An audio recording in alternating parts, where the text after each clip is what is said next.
Olá, boa noite. O SBT Notícias está no ar ao vivo com as principais informações do Brasil e do mundo. Eu sou Karim Bravo e conto com sua companhia.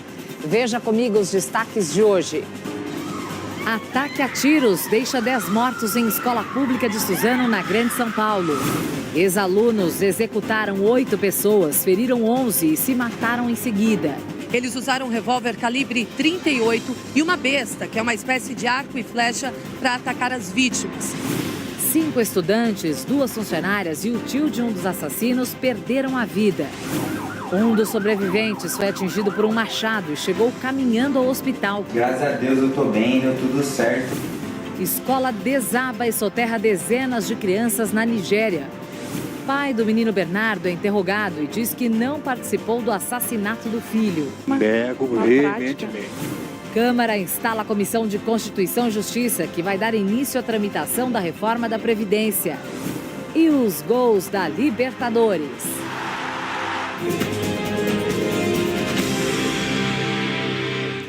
E nós começamos o SBT Notícias falando sobre o massacre que deixou 10 mortos em Suzano, na Grande São Paulo. 2 assassinos invadiram uma escola e mataram alunos e funcionários. Após a chacina, eles se suicidaram. Câmeras de segurança mostram a ação da dupla. Os atiradores chegaram em um carro branco. Um deles desce pela porta do passageiro carregando uma mochila. Calmamente entra pelo portão principal da Escola Estadual Raul Brasil, em Suzano, na Grande São Paulo. O outro desce do veículo também carregando uma mochila e um objeto grande nas mãos e entra correndo. As imagens da parte de dentro da escola mostram alguns alunos e funcionários ao lado da secretaria, logo na entrada. O jovem de boné e mochila é Guilherme Tauti Monteiro. Ele entra de maneira discreta, vira de costas, saca a arma e começa a disparar. Guilherme mira no grupo e dá vários tiros. Em respeito às vítimas e aos familiares, nós não vamos mostrar a sequência deste trecho. Pouco depois, o outro assassino, Luiz Henrique de Castro, entra. Ele solta a mochila, pega um machado e dá golpes nas vítimas que estão caídas. De repente, uma menina aparece correndo e é agredida com socos, mas consegue fugir. Nessa hora, vários alunos passam pelo assassino correndo, tentando escapar. O criminoso ataca com golpes de machado quem aparece pela frente. Na sequência, ele corre para os fundos da escola enquanto estudantes desesperados fogem pela porta principal. A câmera de uma casa vizinha mostra o desespero de alunos fugindo. Em pânico, alguns estudantes pulam o muro. De acordo com a polícia, após os disparos, o atirador mais jovem, Guilherme, matou o comparsa e depois cometeu suicídio. Junto com o corpo de Guilherme, a Polícia Civil apreendeu um revólver calibre 38 usado na chacina e um caderno pessoal com poucas anotações, táticas de jogos e desenhos que chamam a atenção, como este, de uma arma. As cenas que aconteceram dentro desta escola dificilmente sairão da memória das crianças e adolescentes que presenciaram a chacina. Mesmo assim, alguns deles tiveram força para voltar até aqui. É o caso de Rafaela, aluna do 2º ano do ensino médio. Ela estava no colégio durante o ataque. A estudante de 17 anos voltou ao bairro onde tudo aconteceu no início da noite. Amiga de 2 adolescentes que morreram, Rafaela viu quando os autores do ataque entraram e deram início ao massacre. Estava todo mundo no refeitório, que era a hora do intervalo. Aí eles começaram a atirar pela secretaria. Eu estava perto da secretaria. Aí uns momentos antes veio na minha cabeça de eu sair de lá. Aí eu fui mais para trás da escola, que foi a hora que eles entraram. E começaram a atirar. Porque até o momento, quando teve o primeiro estrondo, a gente achou que era brincadeira. Aí começou um monte de gente correr, é tiro, é tiro, é tiro. Aí apareceu um homem de máscara branca. Foi ele que eu vi atirando. E muita gente. Eu só vi um. Eu não vi o outro. Eu só vi um e ele saiu atirando em muita gente na minha frente. Durante toda a manhã, o clima era de desespero. Pais chegavam à escola em busca de informações sobre os filhos. Estas imagens gravadas momentos após o crime mostram os corpos espalhados pelo chão. Alguns minutos depois, pais desesperados chegam à procura de informações. A equipe da repórter Márcia Dantas registrou alguns desses momentos. filho. Quantos anos? Ele tem 13 e 14 anos. Como é o nome dele? Marcos Antônio Rosa. Estava estudando. De manhã. Eu quero saber se ele tá bem só. Ingrid machucou o braço e o pé, mas conseguiu escapar do ataque. Foi tudo, muito rápido. A gente foi um tiro e a gente pensou que tinha alguma coisa que tinha caído, mas aí depois atiraram de novo e veio o menino falando que era tiro, aí a gente conseguiu pular o muro, eu consegui pular o muro, mas eu se machuquei um pouco. A filha do Rogério estava na escola e se escondeu no banheiro para pedir socorro ao pai. Pai, pelo amor de Deus, pai, vem logo, tá dando tiro na escola. Eu fiquei desesperado, larguei o telefone no carro e vim cortando na contramão até chegar aqui. Mas ela tá bem, gente, graças a Deus. Foi na hora do intervalo, nós estávamos servindo a merenda para as crianças. E aí foi aquela coisa horrível, porque nós achávamos que fosse bombinha. E não era, as crianças começaram a correr pelo pátio afora. Era a hora do intervalo e o pátio estava cheio de alunos. Somente quando já estavam dentro da escola que os criminosos colocaram as máscaras. Eles usaram um revólver calibre 38 e uma besta, que é uma espécie de arco e flecha, para atacar as vítimas. Mascarado com uma máscara de caveira e atirou em todo mundo. Guilherme Tauti Monteiro, de 17 anos, e Luiz Henrique de Castro, de 25, eram ex-alunos da escola. Eles estavam prestes a entrar numa sala com dezenas de alunos. Eles se deparam com a força tática, com o escudo, como é feito o investimento numa situação desse tipo, mas eles não conseguiram entrar nessa última sala. O governador de São Paulo esteve no local do massacre.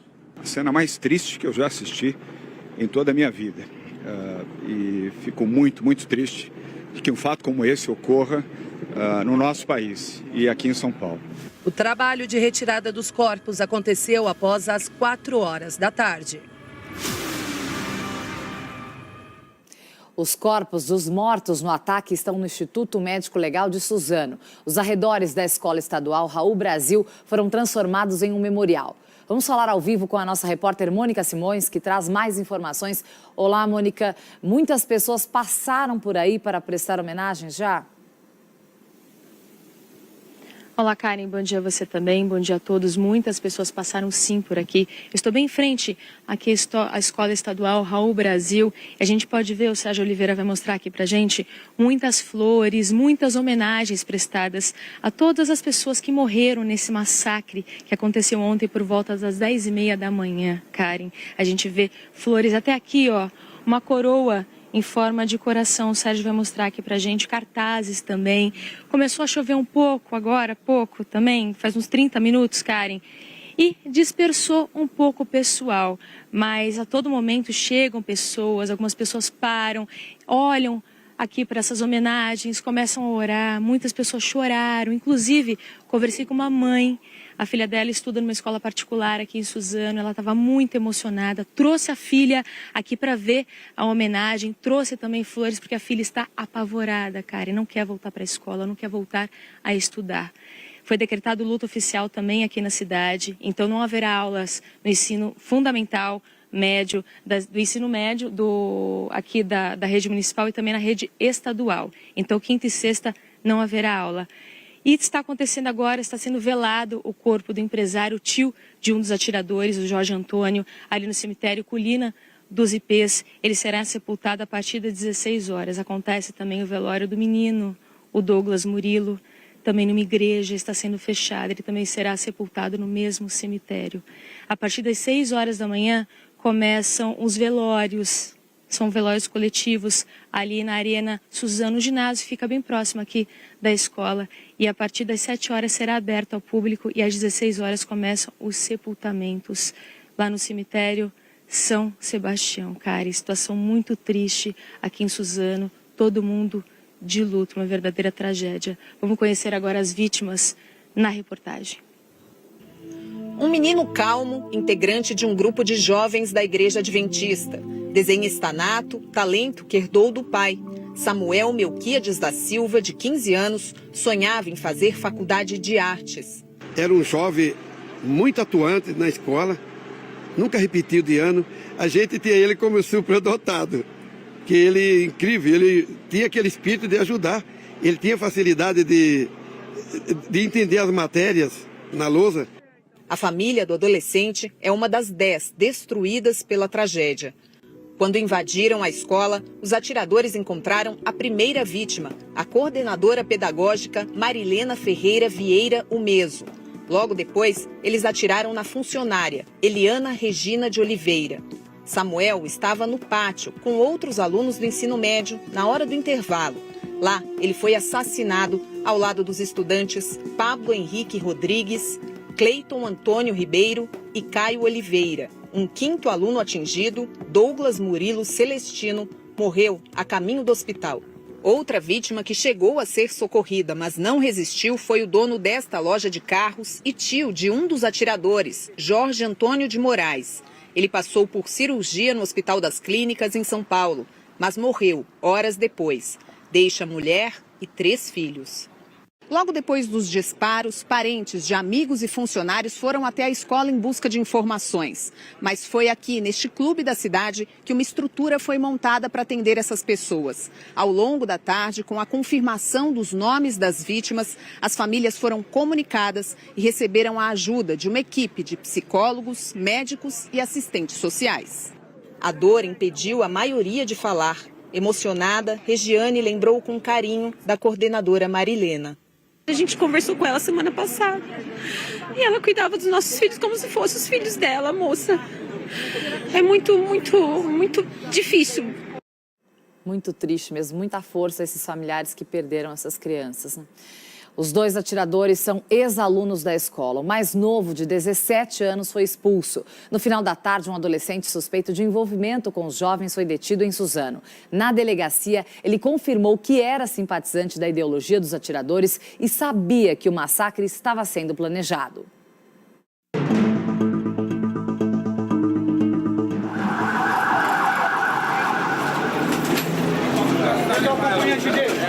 O adolescente mora nesta casa. Ele estava em frente à escola logo depois dos tiros. O jovem foi abordado por policiais, mas fugiu. Com uma ordem da justiça, a polícia fez uma busca na casa dele e levou o garoto para a delegacia. Investigadores descobriram onde os atiradores Guilherme Monteiro, de 17 anos, e Luiz Henrique de Castro, de 25, guardaram o carro alugado para usar no massacre. Guilherme aparece de camiseta preta nesta imagem, pagando pelo estacionamento. Eles gastaram cerca de R$300 por 10 dias seguidos de uso. Foi quando a gente estranhou um pouquinho. Só que como a gente já meio que conhecia eles, a gente deixou passar. E eles vinham dia sim, dia não, eles vinham aqui de noite aqui mexendo no carro. Segundo a polícia, os 2 atiradores estudaram na escola Raul Brasil. Rosimeire foi professora de Guilherme. Segundo ela, ele pediu transferência para voltar para a escola depois de ter sido expulso, mas não conseguiu. A professora contou um episódio de desacato entre os 2. Eu falei, não pode ir ao banheiro agora. Se a senhora deixando eu ir ao banheiro ou não deixando, eu vou do mesmo jeito. Pegou, saiu, bateu a porta e foi. Mas disse que foi uma atitude isolada. Ele me desacatou, mas assim, tranquilo, todo mundo gostava dele, ele fazia as lições, mostrava as lições para mim. Os atiradores eram vizinhos, moravam na mesma rua. O Guilherme vivia nessa casa aqui, com portão de madeira, número 1085. Ele morava com um tio e com a avó, que faleceu há mais ou menos 3 meses. O Luiz Henrique morava 2 casas ao lado, naquela ali, que tem a grade. A polícia já esteve nos 2 imóveis, fez buscas para tentar entender principalmente a motivação desse ataque e como tudo foi planejado. Os peritos estiveram nas casas e recolheram um tablet. Computadores que os 2 usaram em uma lan house também foram apreendidos. A inteligência da polícia está toda voltada para tentar identificar as redes sociais que eles poderiam estar se comunicando para saber, de fato, se isso foi premeditado, qual foi a motivação desse crime. Um vizinho que era amigo de Luiz Henrique disse que nunca percebeu nada de errado com o rapaz. Criei uma amizade com ele uns 14 anos atrás. O Luiz sempre foi um cara mais fechado assim, né? A única pessoa que tentou evitar a tragédia foi assassinada momentos antes do massacre. O tio de Guilherme, Jorge Antônio Moraes, era dono dessa loja de carros. Ele teria descoberto os planos do sobrinho. Nesta imagem, Jorge, de camisa verde, aparece tomando um café em uma padaria, minutos antes de ser baleado por Guilherme. Ele foi socorrido e levado para o Hospital das Clínicas, mas não sobreviveu. Repare na frieza de Guilherme nesta imagem. O adolescente tinha acabado de matar o tio quando para o carro na porta da escola e se prepara para o massacre. A mãe dele foi ouvida pela polícia. Ela é usuária de crack e não morava com o filho. Durante todo o dia, policiais checaram uma informação de que os atiradores pretendiam atacar outras escolas da cidade. Para esse psicólogo, problemas familiares muitas vezes estão na base desse tipo de comportamento. É um elemento de fragmentação da personalidade e conduz a esse tipo de crime e de formação da mente criminosa. O jornalista Roberto Cabrini entrevistou um amigo do atirador Guilherme Monteiro. Ele disse que Guilherme sofria bullying na escola e estava envolvido com o tráfico de drogas. Você vai ver agora uma entrevista exclusiva com um amigo próximo de um dos jovens que participaram do atentado, Guilherme Talci Monteiro, de 17 anos. Um depoimento repleto de revelações. Esse é Luiz Roberto Nascimento Ferreira, 18 anos. Os dois saíam juntos, estudaram na mesma classe. Ele já foi em casa, já dormiu em casa, jogamos bola junto. Nas palavras de Luiz, as pistas para os atos de Guilherme. A ligação de Guilherme com o tráfico. Ele começou a andar com muita gente estranha. Que pessoas? Tráfico? Muita gente assim que ele começou a andar do tráfico, mexe com droga. Luiz conta que Guilherme tinha sofrido bullying de um aluno da mesma escola. Zoava ele, xingava ele. Quem xingava o Guilherme? O menino do 7º D. Um dos alunos? Aí ele foi falar com a diretora, aí a diretora começou a defender o outro aluno e depois ele pegou a roda e veio aqui veio fazer isso, coisa errada. Ele foi humilhado. Todo mundo falava da família dele, falou que a avó dele mexia com coisa errada, falou do pai dele. Ele não gostou que a pessoa ficou falando da família dele, acabou, ele fez um grupo no WhatsApp e fez isso. 11 pessoas continuam internadas após o ataque na escola. Um dos estudantes foi atingido por um machado e conseguiu ir caminhando ao hospital.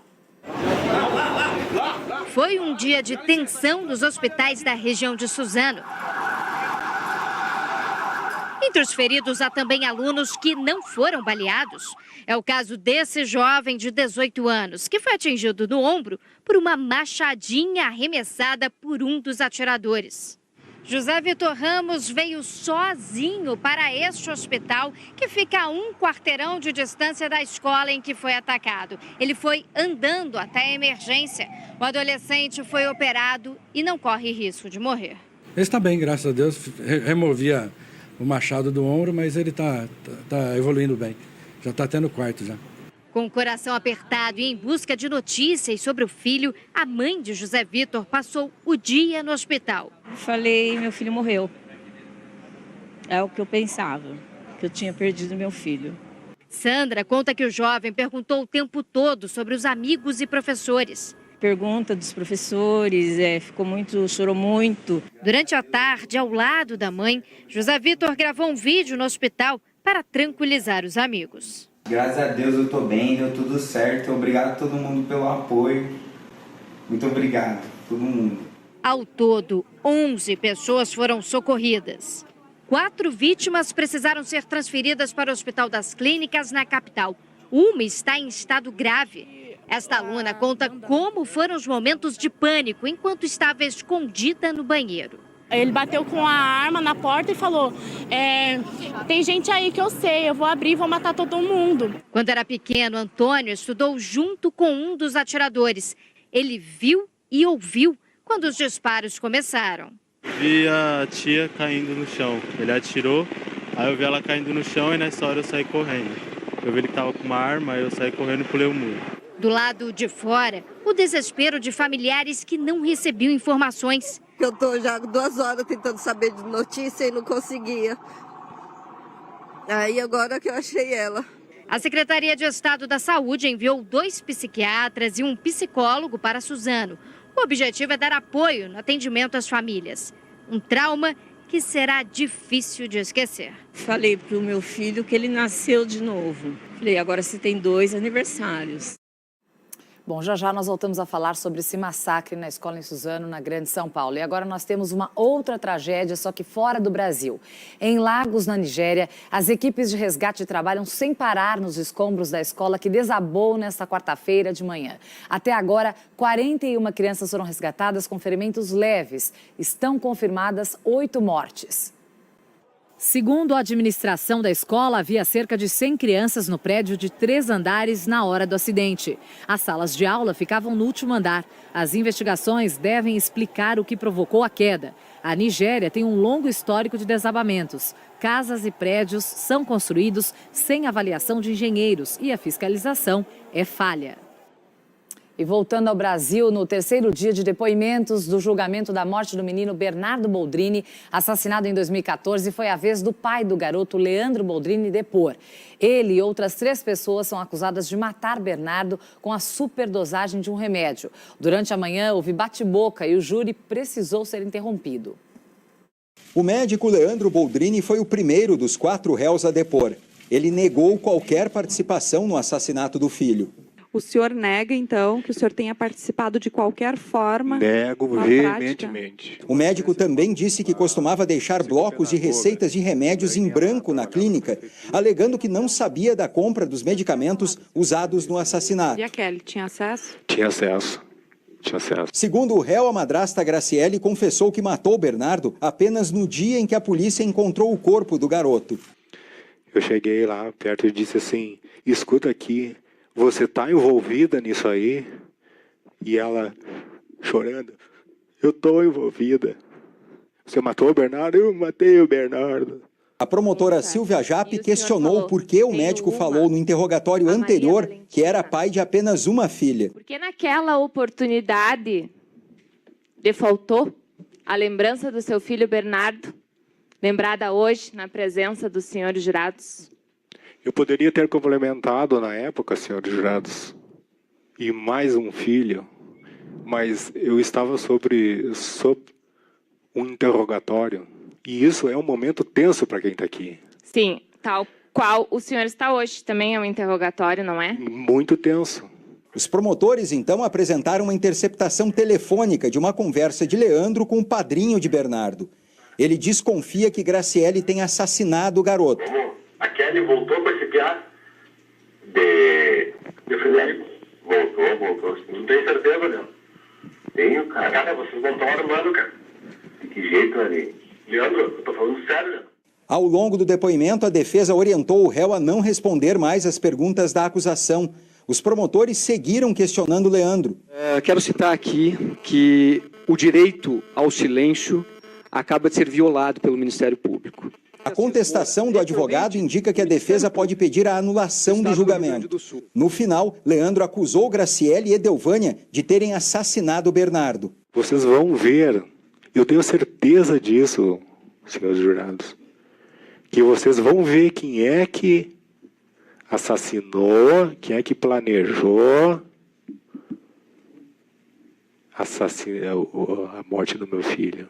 E eu digo para vocês quem foi. Foi a Graciele e foi a Edelvânia. Ainda pela manhã, houve discussão entre uma das testemunhas, Luiz Omar, e o advogado de Edelvânia. Posso fazer um pedido para o senhor? Eu escuto bem. Não, mas isso é um problema seu, eu falo alto. Só grita quem não tem argumento. Ou fala assim quem está mentindo, que nem tu. Em função do bate-boca, a juíza suspendeu o julgamento. O segundo depoimento foi de Maria Lúcia Cremonese, vizinha da família Boldrini em Campo Novo, cidade onde o réu nasceu. A professora disse que Leandro era uma criança que nunca teve o carinho e a atenção do pai. Filho de uma família muito rude. Hoje nós até chamaríamos o pai dele de ogro. O julgamento continuou com o depoimento de um perito contratado pela defesa para analisar a veracidade das assinaturas do médico encontradas nas receitas do sedativo usado para matar Bernardo em abril de 2014. Os laudos apresentados por Luiz Gabriel Passos atestam que as assinaturas não são de Leandro Boldrini. Revelam indícios fortíssimos de falsificação gráfica. Depois do depoimento de Leandro, a sessão de quarta-feira foi encerrada. Na quinta, o julgamento vai ser retomado a partir das 9 horas da manhã. Ainda vão depor os irmãos Evandro e Edelvânia Virganovich e a madrasta. Eles são acusados de assassinar o menino a pedido do pai, segundo o Ministério Público. Uma médica foi agredida por uma paciente numa unidade de pronto atendimento do Complexo do Alemão, no Rio. Na cadeira de rodas, a paciente grita. A médica se aproxima, começa a falar e é empurrada com força e cai.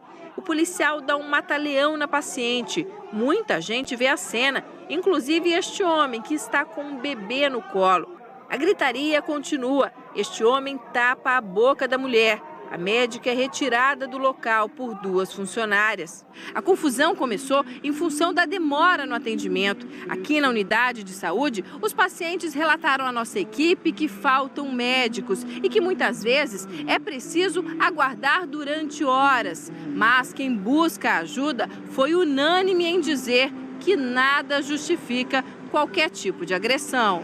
Fica todo mundo nervoso, que os médicos não têm culpa. Os médicos não têm culpa. Eles não estão recebendo, o que eles vão fazer? A agressão foi registrada na delegacia da área. A administração da UPA divulgou nota em que repudia qualquer ato de violência. Informou ainda que a unidade segue prestando serviço à população. Sobre a atuação dos PMs, a Polícia Militar informou que os agentes que aparecem nas imagens agiram para apartar o desentendimento entre as 2 mulheres e que a situação foi contornada no local. A seguir, um dia após a prisão dos suspeitos pelos assassinatos, o delegado é afastado do caso Marielle. Polícia acredita que os 117 fuzis apreendidos no Rio pertencem ao atirador acusado de matar a vereadora. Câmara instala a primeira comissão por onde passará a reforma da Previdência. Você vai ver já já, aqui no SBT Notícias.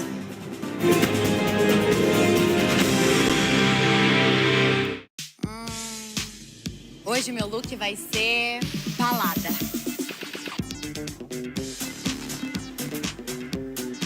Pra dar aquele up no visual, não tem hora e nem lugar. É só entrar na loja online da Jequiti.